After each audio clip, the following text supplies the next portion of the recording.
Hello everyone, welcome back to the channel. इस video में हम जानेंगे कि फॉर्म 121 ऑनलाइन और ऑफलाइन कैसे आपको सबमिट करना है, और ऑनलाइन मोड में भी फॉर्म 121 की जगह पे फॉर्म 15G और H अभी भी दिख रहा है। तो ऐसे केस में आपको क्या करना है।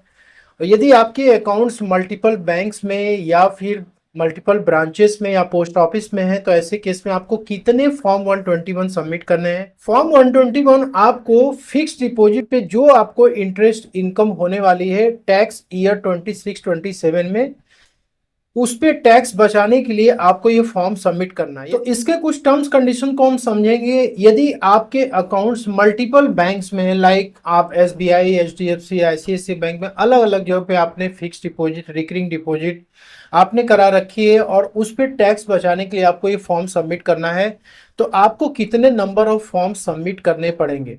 सिंस कि आपके मल्टीपल बैंक्स में है, तो आपको जितने बैंक में आपके अकाउंट होंगे, और ये लिमिट भी आपको ध्यान रखनी है कि यदि आपको 50,000 रुपीज के ऊपर आपका इंटरेस्ट इनकम जा रहा है, आप एक नॉर्मल सिटीजन हो, सीनियर सिटीजन आप हो, 1 लाख रुपए के ऊपर यदि इंटरेस्ट इनकम जा रहा है उस पर्टिकुलर बैंक में, मान लो कि आपका 3 बैंक में अकाउंट है और इन तीनों ही बैंक में आपका 1 लाख रुपए के ऊपर इंटरेस्ट इनकम जा रहा है, या आप एक नॉर्मल सिटीजन हो, 50,000 रुपीज के ऊपर जा रहा है, तो उस केस में आपको 3 फॉर्म 121 सबमिट करना होगा।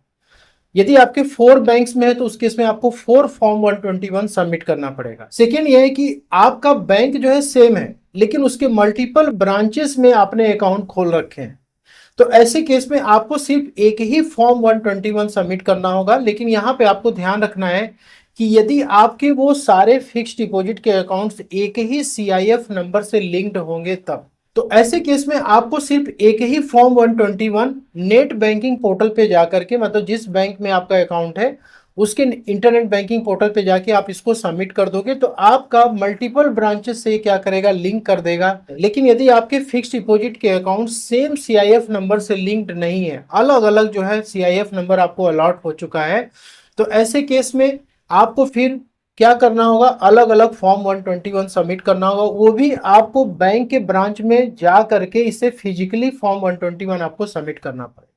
इसी तरीके से पोस्ट ऑफिस की यदि बात करें, तो पोस्ट ऑफिस में भी क्या होता है कि आपका यदि सिंगल सीआईएफ से आपके सारे अकाउंट लिंक्ड हैं, लाइक आप एमआईएस किए हो, फिक्स डिपॉजिट किए हो, या फिर आपका सीनियर सिटीजन सेविंग स्कीम है, रिकरिंग डिपॉजिट है, यदि आपका सेम सीआईएफ नंबर से सारे अकाउंट लिंक्ड है, तो उस केस में आपको एक ही फॉर्म 121 जाकर के सबमिट करना पड़ेगा। लेकिन यदि आपकी मल्टीपल सीआईएफ है और उसके अकॉर्डिंग आपके मल्टीपल इन्वेस्टमेंट लिंक्ड है, तो उस केस में आपको मल्टीपल फॉर्म 121 सबमिट करना पड़ेगा।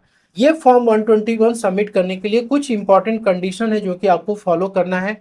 यदि आप एक नॉर्मल सिटीजन और आपकी एज 60 ईयर्स के नीचे है, तो यहाँ पे 2 कंडीशन इंपॉर्टेंट हो जाते हैं। एक तो होता है टैक्स लायबिलिटी की कंडीशन, दूसरी होती है इनकम थ्रेशोल्ड लिमिट की कंडीशन। अब देखिए, टैक्स लायबिलिटी की यदि बात करें तो टैक्स ईयर 26-27 में 12 लाख तक की इनकम को टैक्स फ्री कर दिया गया है। तो 12 लाख तक की यदि आपकी इनकम आती है तो उस पर टैक्स आपके जीरो हो जाते हैं, और बेसिक एजेंशन लिमिट यहाँ पे 4 लाख की रखी गई है। तो आप जब भी फॉर्म 121 सबमिट करने जा रहे हैं, आपको अपनी टोटल इनकम एस्टिमेट कर लेनी है 26-27 में। यदि वो 4 लाख के नीचे है, तो उस केस में आप फॉर्म 121 को सबमिट कर पाएंगे। यदि आपकी इनकम 4 लाख रुपए के ऊपर क्रॉस कर जाती है, तो ऐसे केस में आप फॉर्म 121 को फाइल नहीं कर सकते। सीनियर सिटीजन के केस में कि ये जो बेसिक एजेंशन लिमिट का कंडीशन है, ये इनको फॉलो नहीं करना है। इनके केस में टैक्स लायबिलिटी की कंडीशन ही अप्लाई होगी। मतलब 12 लाख तक की यदि आपकी टोटल इनकम आ रही है, तो आपके टैक्सेस यहाँ पे जीरो हो जाएंगे। लेकिन मेक श्योर करें कि इसमें ऐसी कोई भी इनकम स्पेशल रेट की ना जुड़ी हो, शेयर मार्केट या म्यूचुअल फंड, जिससे कि आपकी टैक्स लायबिलिटी उस पर बने। यदि वो टैक्स आपका उस पर बन रहा है, तो उस केस में आप फॉर्म 121 को फाइल नहीं कर सकते। अब हम यहाँ पे आते हैं कि आपको ऑफलाइन मोड में फॉर्म 121 कैसे फिलअप करना है। ऑलरेडी चैनल पे वीडियो इसकी अवेलेबल है, लेकिन आपको मैं यहाँ पे गाइड कर देता हूँ कि फॉर्म 121 नॉर्मल सिटीजन और सीनियर सिटीजन दोनों को ही फाइल करना है। यहाँ पे आपको अपना नेम इंटर करना है, एड्रेस इंटर करना है, पैन नंबर डालना है, आपका स्टेटस क्या है, आप एक इंडिविजुअल हो, एचयूएफ हो, फर्म हो, क्या हो, आपको यहाँ पे इंटर करना है। रेजिडेंशियल स्टेटस, आप इंडिया के रेजिडेंट हो टैक्स ईयर 26-27 में, ये आपको स्टेटस यहाँ पे बतानी है। ठीक है, या फिर एनआरआई हो, जो भी हो, आपको स्टेटस यहाँ पे डालना पड़ेगा। यदि आप एक सीनियर सिटीजन हो तो आपको यहाँ पे यस पे सेलेक्ट करना, नहीं हो तो आपको नो पे सेलेक्ट करना है। ईमेल आईडी आपको डालनी है, कंट्री का कोड आपको यहाँ पे डालना है, मोबाइल नंबर आपको यहाँ पे इंटर करना है। यहाँ पे टैक्स ईयर 26-27 आपको इंटर करना है। इसके बाद है नेचर ऑफ इनकम में आपको मान लो फिक्स डिपॉजिट पे आप टैक्स बचाने के लिए फॉर्म सबमिट कर रहे हो तो आपको यहाँ पे फिक्स डिपॉजिट डालना है। इसके बाद ये जो इनकम आप यहाँ पे डाल रहे हो, आपको कितना एस्टिमेटेड इससे इनकम होने वाली है, मतलब फिक्स डिपॉजिट आप डालोगे तो आपको कितना इंटरेस्ट इनकम टैक्स ईयर 26-27 में होने वाला है वो आपको डालना है। इसके बाद है कि आप यदि पहली बार फॉर्म 121 को फाइल कर रहे हो तो उस केस में आपको ये वाला पॉइंट आपको टच नहीं करना है, इवन आपको 11B भी टच नहीं करना है। लेकिन यदि आपने मान लो कि अप्रैल मंथ में एक फॉर्म 121 फाइल कर दिया, फिर अगस्त में आप कोई नया फिक्स डिपॉजिट आप कर रहे हो, उसमें आपको सेपरेट जो है फॉर्म 121 फाइल करना पड़ेगा, तो ऐसे केस में आपको डिटेल यहाँ पे देनी पड़ती है। यहाँ पर आपने कितना फॉर्म 121 पहले सबमिट किया था, कितने इनकम आपने डिक्लेयर किए थे वो डालना है आपको। इसके बाद यहाँ पे जो आपका 10 में टोटल इनकम है और जो यहाँ पर आपकी एग्रीगेट इनकम आ रही है, दोनों को आपको प्लस करना है और यहाँ पे आपको इंटर कर देना है। इसके बाद एस्टिमेटेड टोटल इनकम आपकी कितनी आ रही है वो आपको यहाँ पे टोटल करके इंटर करना है। यदि आपने पहले आईटीआर फाइल किया हुआ है तो आपको यहाँ पर उसका ईयर डालना है, एक्नॉलेजमेंट नंबर और कौन सा रिटर्न आपने फाइल किया था, आईटीआर 1, आईटीआर 2, आईटीआर 3, आपको यहाँ पे इंटर कर देना। यहाँ पर आपको अपना नेम, परमानेंट अकाउंट नंबर डालना है और इसके बाद यहाँ पे आपको सिग्नेचर, नेम, प्लेस और डेट यहाँ पे डाल करके इस फॉर्म को सबमिट कर देना। अब देखिए पार्ट बी में भी बैंक या पोस्ट ऑफिस वाले क्या करा रहे हैं, फिलअप करवा रहे हैं, तो आपको यहाँ पर भी इंफॉर्मेशन अपनी डाल देनी है। यहाँ पे जो ये वाला पार्ट है ये आपको फिलअप नहीं करना है। ये जो आपका पार्ट है ये आपके ऊपर में जो आपने डिटेल फिलअप किया था उसी के अकॉर्डिंग आपको यहाँ पे फिलअप करना है सारी डिटेल। और इसके बाद एज इट इज यहाँ पे सारी डिटेल फिलअप करने के बाद आप बैंक या पोस्ट ऑफिस में आप जाकर के सबमिट कर दें। अब ऑनलाइन जब आप फॉर्म 121 को फाइल करने जाएंगे तो कई जगह ये ऑब्जर्व किया जा रहा है कि फॉर्म 121 की जगह पे फॉर्म 15G और H शो कर रहा है। जैसे ये पर्टिकुलर यहाँ पर है एक बैंक जो कि ये फैसिलिटी दिया हुआ है सबमिट करने के लिए, तो यहाँ पे हमने सर्विस रिक्वेस्ट पे क्लिक किया और इसके बाद यहाँ पे देखिए फॉर्म 15G और H लिख करके आ रहा है।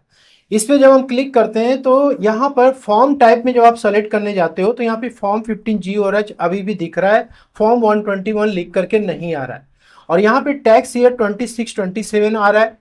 ठीक है, तो यदि ऐसा केस आप में भी हो रहा है, इंटरनेट बैंकिंग आप यूज कर रहे हो, ऑनलाइन फॉर्म 121 को सबमिट करना चाहते हो लेकिन फॉर्म 15G और H अभी भी दिख रहा है आपके केस में, तो आपको फिर ऑनलाइन सबमिट नहीं करना, आपको फिर बैंक में जाकर के विजिट करना होगा या पोस्ट ऑफिस में, वहां पर जाकर के आप फॉर्म 121 को सबमिट कर सकते हैं। अब एक सेकेंड पोर्टल है जो कि हमें ये फैसिलिटी देता है कि फॉर्म 121 को हम सबमिट कर सकते हैं। तो यहाँ पे हमने लॉगिन किया, सर्विसेज पे यहाँ पे आने के बाद आपको यहाँ पे दिखता है फॉर्म 121। यहाँ पे देखिए ये ऑलरेडी पोर्टल अपडेट कर चुका है, फॉर्म 121 पे आपको क्लिक करना है। तो यहाँ पे फॉर्म 121 सेलेक्ट कर लिया, इसके बाद यहाँ पे इनकम टैक्स एक्ट 2025 सेलेक्ट कर लिया, टैक्स ईयर। अब देखिए यहाँ पे एस्टिमेटेड टोटल इनकम है ऑलरेडी कैलकुलेट कर चुका है, यहाँ पे कंटिन्यू पे क्लिक करना है। इसके बाद फिर से यहाँ पे कैलकुलेट पे क्लिक करना है, यहाँ पे देखिए ओटीपी मांगेगा, इंटर करेंगे, ये फॉर्म 121 सबमिट हो जाएगा।